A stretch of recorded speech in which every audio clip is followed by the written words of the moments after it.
YouTube, what's going on? HeirofCarthage here, and hey, I know it's been a while since the DLC launched. I say a while, it's not like it's been forever. I've been wanting to talk about Bladesingers for a while. They're a very fun unit. They're, in my opinion, one of my favorite additions to the Wood Elf roster.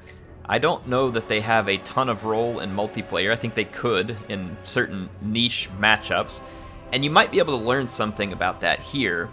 Though, what I'm going to do is a bit of a unit focus. I've done these in the past some. Talk to you a little bit about Bladesingers, tell you how I like to use them, and then also demonstrate for you how they perform in certain scenarios, whether they can live up to the cost, and whether they're worth it in general. And then also I want to talk through some nice synergies. What magics do they synergize with? And maybe another cool unit synergy where you can roll them around and get some extra mileage out of them. So let's just start off by kind of discussing what kind of unit they are. And then we'll jump into some of the demonstrations. So on the large unit settings, you're talking about 75 unit models. As far as the descriptions they lay out up here, you can see those. It says Forest Stalker. It says Wood Elf units gain melee defense and accuracy benefits when they're fighting in the forest. So these will be tougher when they're in the forest. So remember that when you see me test them, because we're not testing them in the forest today. They do armor piercing damage. They're anti-infantry specific, and then they have dodge, which is basically going to give them... hang on, it says highly dexterous unit dodges blades and missiles with ease. Its luck is known to run out quickly when facing magical weapons. I think that gets translated into this physical resistance, probably, because I don't know where else that's going to play in, because there's not a missile block chance, essentially. We don't see that anywhere present here on the unit. They do have the Woodsman trait, so they can pass through trees.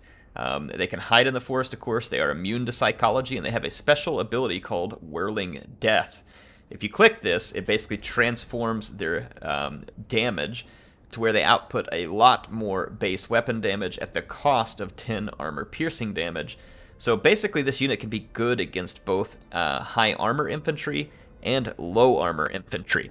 So you can find them on both ends of that spectrum. Now, in terms of the stats, the armor is bad, but this is a Wood Elf unit, so what do we expect? They don't really wear armor. They have really good leadership. Their speed is excellent. So a very fast unit, one that could feasibly be used for flanking. It can chase down missile units if need be, though I don't think this is a great unit to be spending chasing missile units, but it could do it. Really solid melee attack and magic attacks. Now, be aware, though, these magic attacks may not do much good when you're coming up against factions that field magic resistance, say like the Dawi, as a good example.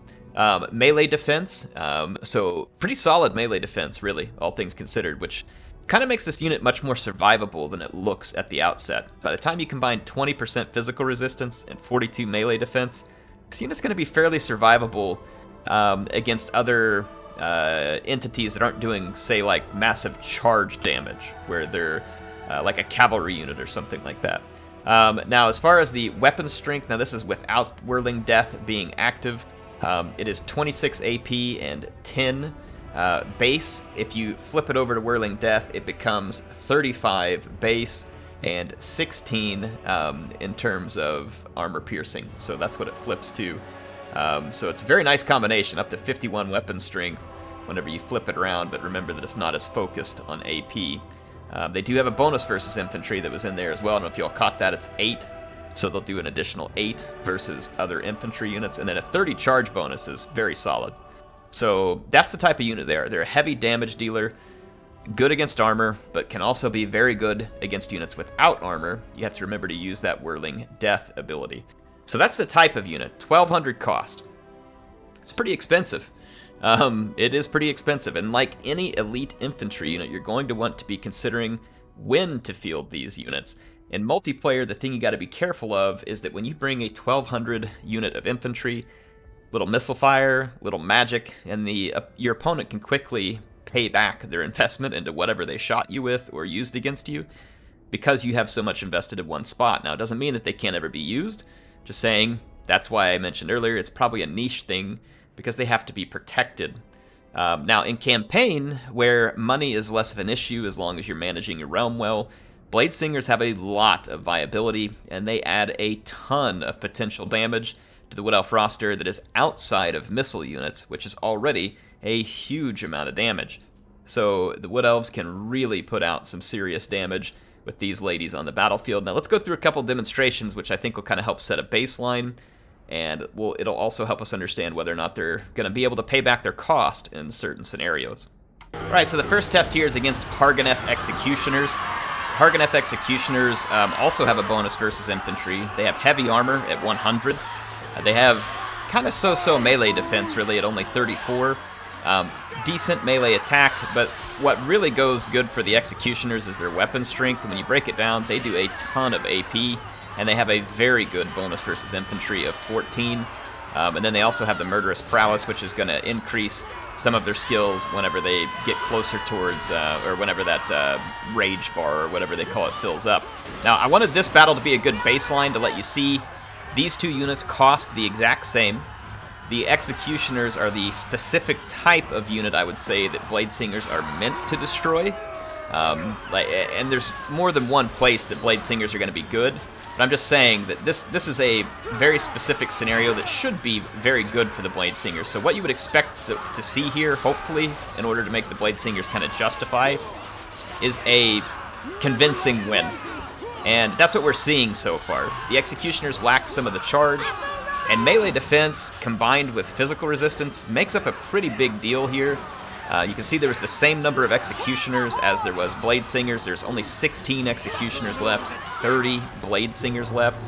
So that is a pretty solid win there at just under half of the unit models left, and a pretty fair bit of the hit points left.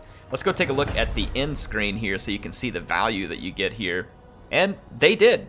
They dished out a value that was worth roughly what they were worth in gold, so the damage value of 1179, just underneath what they're worth in gold. So this unit can come in and punch its price against the units they're meant. Now, we go look at the Executioner. They were held to a whole lot less value. Now, granted, the Bladesinger is not what the Executioner is meant to be used against. They are specific against other armored infantry, not against low armor infantry that also has physical resistance. So hopefully y'all see that distinction there. But again, this is helping us set a baseline for the Bladesinger. So in this matchup where we would expect them to be good, they were good. Alright, Bladesingers versus Chosen. Now Chosen are quite a bit different than the Executioners. Chosen have significantly higher melee defense at 60, which is really solid. Chosen excel against unarmored infantry. They have 120 armor of their own, and they have a pretty solid melee attack weighing in at 46, and really solid weapon damage at 48, and honestly even a pretty good charge bonus at 26. Now, what the Chosen aren't good at is mobility. In fact, they're terrible at it, with only 28 speed versus, say, the 46 on the Bladesingers, so there's a clear mobility difference. But one would think that the Chosen would be not a hard counter to the Bladesingers, but a unit that the Bladesingers should do a lot less good against because of the higher melee defense that the Chosen support, and the higher attack and non-AP weapon damage that they're dishing back into the Bladesingers. And again, this will help us kind of establish a baseline in what the Bladesingers are capable of. When you're in a real battle, there will be magic, there will be lord effects, there could be missiles, there could be cavalry charges. Obviously, there's a lot of things to account for. But again, what this unit testing does is kind of help set a baseline for your mind to understand what they're capable of when operating in a vacuum. And then that will help you make the right decisions with them when all of those other factors are at play. But as expected, this is a much tighter fight. And you can see right now that the Chosen are actually starting to catch up in terms of unit models. And so early it went for the Bladesingers. They were dishing out more damage off that higher charge bonus, and things were going well for them. But now the Chosen are starting to tank it. And they may very well pull this one out. Like I said, this is going to be a close fight. There's actually more Bladesingers left than Chosen still by 5. But when a hit point comparison here, 14 to 1225, so it's going to be a very tight fight. A very tight fight. But now also remember the Chosen costs 50 more gold, if I remember right. So this is actually slightly in favor of the Chosen in terms of the spend. You would expect them to have a win if they were going to be able to punch their weight class in this fight. Now, I'm not recommending Chosen as a great counter to Bladesingers. They aren't.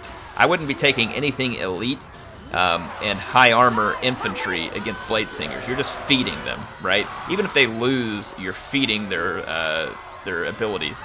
You would want to hit Bladesingers with cavalry charges, single entity monsters, and missiles and magic. That's how you deal with Bladesingers. Like if you're on the receiving end of them, you don't fight them like this. But again, establishing that baseline. Look how close this is. Very tight fight between these two units, and these two units are both quite good at what they do. The Chosen just eked that out just barely, and that obviously could go either way. I think now you see the Chosen did get significantly more kills. The Bladesingers stopped getting some kills, or sorry, there's fewer Chosen for the Bladesingers to kill. So not a big surprise here that the Chosen got more kills. It's obviously going to be probably more hit points per model whenever you're looking at the Chosen. But look at the value here: 1143, 1118. So the Bladesingers still eked out more overall damage dealt and a better value just slightly in this fight, just slightly. So again, interesting baseline that we're establishing here.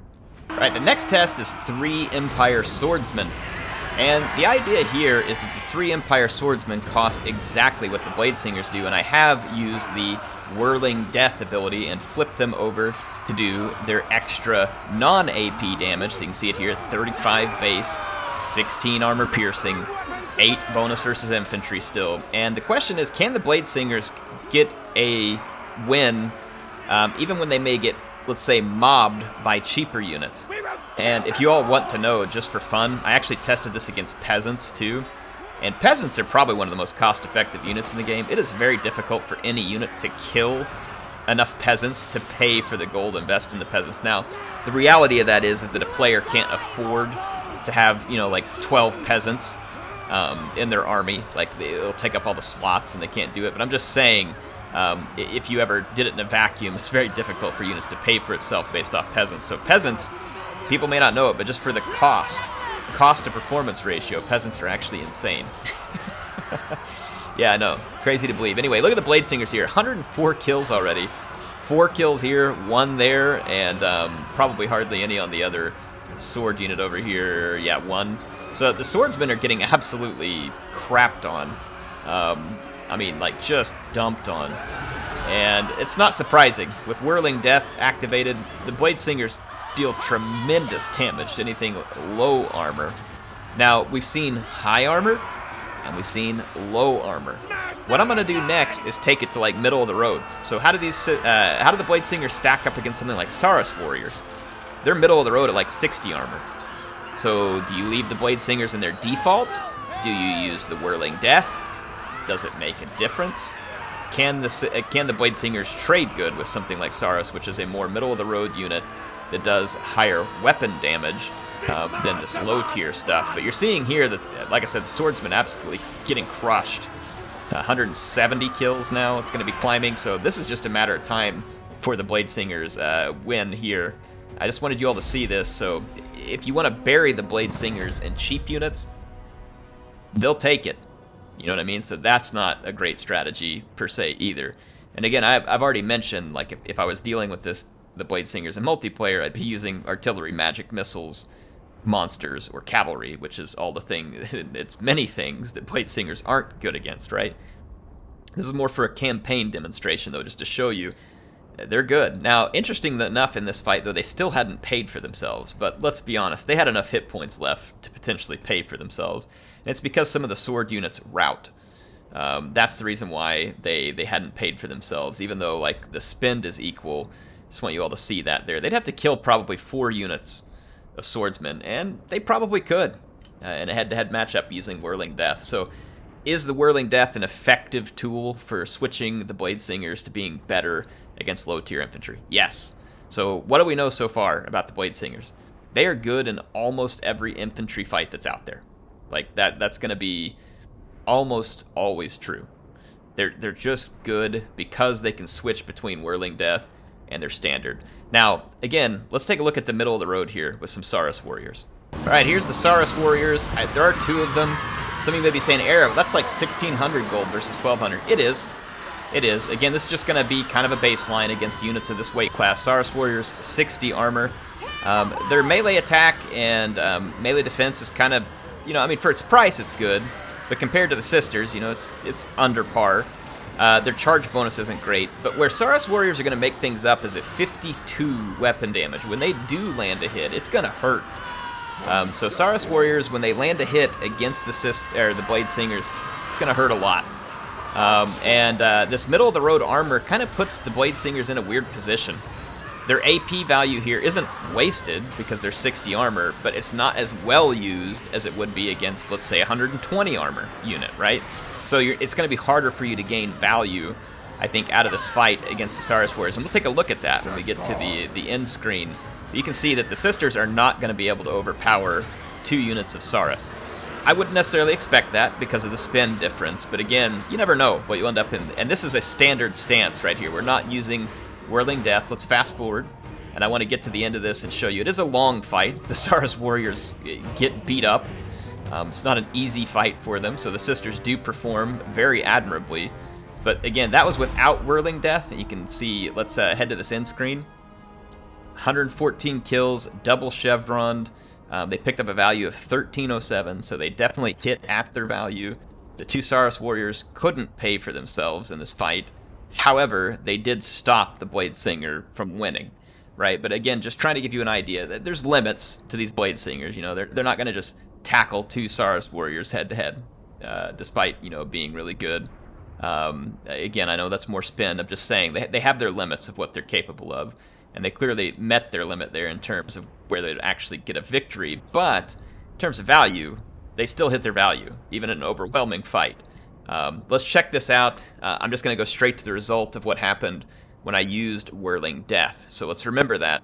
12,497 and 1307 for the damage. 12,497 and 1307. Alright, and here's the result. So it's slightly less kills, it is less damage, and less damage value with Whirling Death on. So although it is fairly close between the two, when you come up against a mid-armor enemy, like the Soros Warrior, I would suggest you just don't use Whirling Death.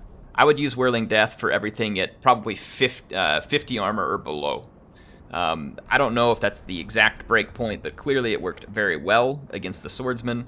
It did not work out better than the standard attack versus the Soros Warriors, so clearly there's a breaking point somewhere between the 30 armor of an Empire Swordsman and the 60 armor of a Soros Warrior. So, now again though, remember Soros Warriors hit harder, stuff like that, I get it, but I'm just saying, like, in terms of effectiveness, there was not a benefit for flipping over to Whirling Death. Alright, so that's a lot of their performance up against infantry. Let's flip over the page a little and take a look at a couple of cool synergies with the Bladesingers that I want you to see. Alright, one of my favorite synergies with Bladesingers is Zetas. Now, this is a very expensive combination. Don't get me wrong, this is more of a campaign synergy, but I just want you all to see this. Zetas have a couple of built-in spells, and let me show you those so you get the feel of it. Flesh to Stone gives 60 armor for 44 seconds, and Earthblood heals up to 336 hit points. So an extra 336 hit points and 60 armor for 44 seconds, possibly twice in a battle. And not just that, the Zetas actually have one more thing that they synergize great with. I'm using 2 Dragon Princes as an example here because we're in roughly the same cost class at that point. But this is also to show that Bladesingers, if you combine them with Zetas, they can actually be a really effective force at keeping cavalry off your flanks in a campaign. Look at the way they combine. They pummel these Dragon Princes. You get anti-large from the Zetas, you get anti-armor from the Bladesingers, and then the Zetas actually have a special ability that drops the enemy's magic resistance. Now you might be saying, well, Dragon Princes don't have any magic resistance. It puts theirs in the negative. So when they get it, it actually makes the Bladesingers' attacks about 20 some odd. I think it's like 22%. I know it's not more than 25%, but it makes the Bladesingers almost 1/4 more effective with their attacks because they have magical attacks. Zetas make people more susceptible to magic attacks when they're in melee with them. Not to mention the 2 bound spells that go very well with the Bladesinger. So if we just take a look here, they were able to pick up 831 value in that fight, which is not bad at all, considering that they would have otherwise been decimated on their own, getting charged by units like Dragon Princes. The Zetas take the charge, they tank some of the damage, they support the Bladesingers with the spells, and the Bladesingers come in to help pour on the damage because the Zotes have limited unit models. So the Zotes are weakening the Bladesingers' prey, right? And then strengthening the Bladesingers at the same time. So I think Zotes are a really cool combination with Bladesingers, and you should try this one out in your campaign. Again, I don't know if this would ever make any sense in a multiplayer battle because of the sheer cost that you have to throw in here, but in a campaign, you should definitely check out the synergy. It is a good one. All right, the final thing I want to talk about in this video is a magic synergy for the Bladesingers that I really like. Now, there are multiple spells that can really help enhance your Bladesingers or debuff their opponents to make them more effective. Healing is an obvious one, being able to heal the units. But outside of healing, let's talk about some of the spells that synergize best. I got a Spell Weaver with High Lore here. Y'all might be thinking, High Lore? What? Really? Yeah, High Lore. So what in High Lore could be good, the Bladesingers? Well, it's Hand of Glory. 24 melee attack on top of the already high melee attack of the Bladesingers is gruesome. And it lasts for 20 some odd seconds, and if you use it on the charge, you're talking about an absolute pummeling attack. Sorry, it lasts for 30 seconds almost, so it's 29. And not only that, with a magic spend of 4 on that, and then turn around and spend another 5, for only 9 magic, you can add 480 hit points, scare, and 24 melee attack. You can add all of that to your Bladesingers for the low cost of only 9 Winds of Magic. That's right, folks. Get yours today. All right, now seriously, it's a good deal. So you all saw the matchup that we had against the Cargonet Executioners at the beginning. If you want to, go ahead and rewind it and look at the value that we got out of that. Just watch this. Watch what happens when they get supported by Hand of Glory and then hit with an Apotheosis. Yeah, here it comes. All right, so they've now had both. Look at the slaughter they're dropping on the Cargonet Executioners. It is an absolute beatdown. And again, this is only 8 Winds of Magic. It doesn't cost a whole lot to pull this off. And so if you want to make your Bladesingers more effective, Hand of Glory is a great cheap way to do it. And then when you're casting, if you have the right abilities with the High Lore too, remember this one right here, Ancient's Protection, you get an extra 10 seconds of 10% physical resistance as well. It's a small thing to chalk up there on top, but a very impressive performance from the Bladesingers to just absolutely destroy the Executioners in that fight, easily picking up the value they need to. So yeah, High Magic is a good one for a couple of reasons. One, because of the Tempest spell that comes with High Magic, you can also keep flyers from being able to charge into your Bladesingers. Like I said, you can use Apotheosis to heal them, and you can use Hand of Glory, and it's a very cheap way to give them extra attack. So I find the High Magic to be a nice synergy with them. Now, that's not to say there aren't other magics out there that aren't good. Enfeebling Foe on the enemy that they're fighting is also really good. There's other spells like, Lore of Life has Flesh to Stone, which is quite useful. It gives them extra armor and physical resist. I think it increases their... There's 2 spells, but I know there's one that increases... I think it's Shield of Thorns, increases the physical resistance and gives extra weapon damage. That one is pretty good, but it costs a decent bit of magic. And then Shield of... what do you call it? There's Shield of Thorns and Flesh to Stone. Flesh to Stone is the 60 armor. That one's pretty good. It makes them more survivable. However, the 2 spells that I found to be the best, now I particularly liked High Magic because you could also do the healing, but with Dark Magic you can use Word of Pain, and Word of Pain is like 40 seconds of minus 40 melee attack. It is gruesome. So when you're being attacked by a Bladesinger and you lose 40 melee attack, rest in pieces. So I would say that High Magic and Dark Magic are a nice synergy with the Bladesingers, though again, there are other things that will synergize just fine with your Bladesingers. I'm just saying, for a low cost of magic, you get quite a bit out of those 2 lores with those spells that I mentioned. Anyway, you all tell me what you think about Bladesingers. This was my coverage of them. Hopefully this gave you some insight into how to use them, how I'm enjoying them so far. Maybe this is something we should do more often whenever we have new units in the game, or even taking a look at old units and deciding how to best use them. So in campaign, definitely don't be afraid to go get those Bladesingers. They're very good. I kind of was worried that they'd be too much of a glass cannon to be any good in the campaign. Here's one last tip I'll give you with them. When you're going to use them in campaign, don't just use them as a mainline infantry. Wait until after a charge is connected and then send in the Bladesingers. Because of their low armor, they can get bashed up pretty bad by the AI because of missiles and cavalry charges, monsters, all that stuff I said. So although I was telling you, for instance, that they synergize very nicely with Zetas, which they do, you can also use a unit like Treekin, which won't necessarily help the Bladesingers do more damage. I keep saying sisters because the girls in there. But yeah, the Treekin can tank a charge and hold an enemy, where then the Bladesingers come screaming in and get their full charge bonus without being countercharged. So this is also a nice synergy here that I'll just mention right at the end. But like I said, would love to hear more from you all. Hope you all enjoyed this. HeirofCarthage signing out for now. I'll be back with some more action in Total War Warhammer 2 very soon.